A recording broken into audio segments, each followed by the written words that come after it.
Tech Balance here with another video. Welcome back.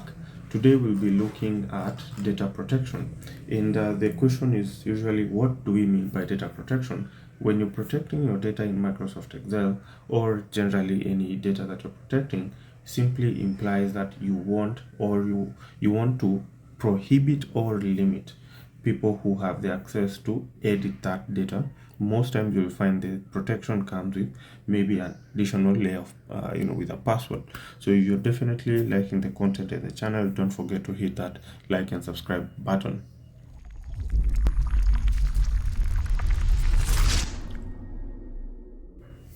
So getting right into it, we will be using the data from the previous video. We have a food cafe, and on this specific data that we're working with, I'll want to manipulate a few things. Remember how we were moving text around, so I'll want to move this text to this point, auto fit my columns just to make everything look clean and neat. And then I will want to, once again, I'll want to quickly format my row height, let it fit automatically, have my font locked to 11. So when you look at your food cafe and your food items, probably some of the items that you do not want anyone playing around with is the pricing of your food. So I'll just create a new sheet, and we will work specifically with that data set for today's session. So just zooming in, you realize when you have a food cafe, ideally the owner or the chef gets to play around with the menu, keep it locked, have it, in a very curated manner. So when you're looking at this data, ideally you want to head over to data protection. Nope, I do not want to do that. I want to come here to review, and the whole idea is for you to protect this data.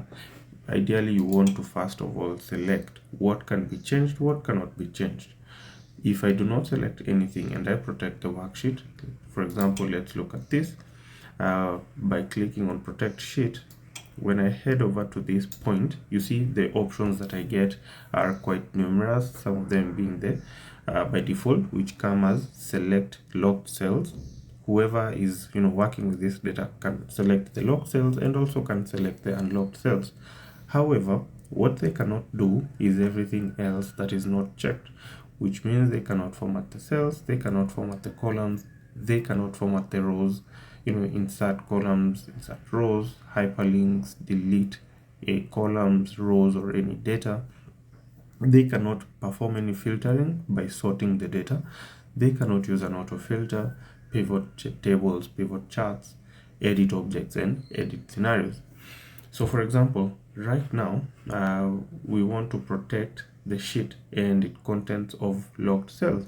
So if I click on OK, let me put in a password, maybe 123, which is a password I will never recommend to anyone to enter. What happens if I try deleting this data, any of it? It tells you you cannot work on that sheet unless I unprotect it. And when I right click on any of those cells, again you can see I have very limited options. Again, even on the drop down or further menus, I cannot have anything. If I want to add a comment, I'm able to add a comment, right? If I was even trying to use the function bar once more, I cannot do that. So I will need to unprotect the sheet.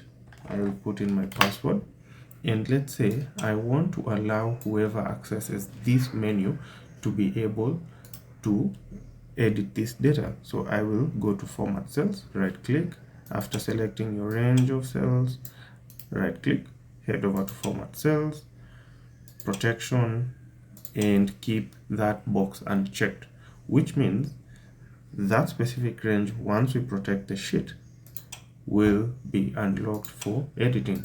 So let us protect the sheet once more, hit enter, repeat the password, and when you come here, maybe you are able to put in as 15, So at this point, we can call this sheet price validation. Oh wow, that's long. We can call this price validation.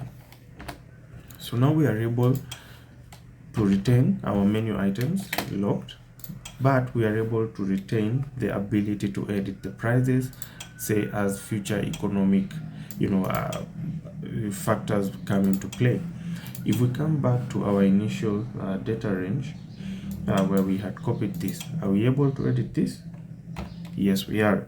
Remember that the protection that we have put in was for the sheet itself. So for price validation, we have protected that sheet. Then how can you protect the workbook? And what advantages will it offer you? So we are definitely going to deep dive into this in the next video. And additionally, we are going to be looking at how to link up various sheets through data lookup. Looking forward to seeing you on the next one. If you like the content, don't forget to like and subscribe to the channel.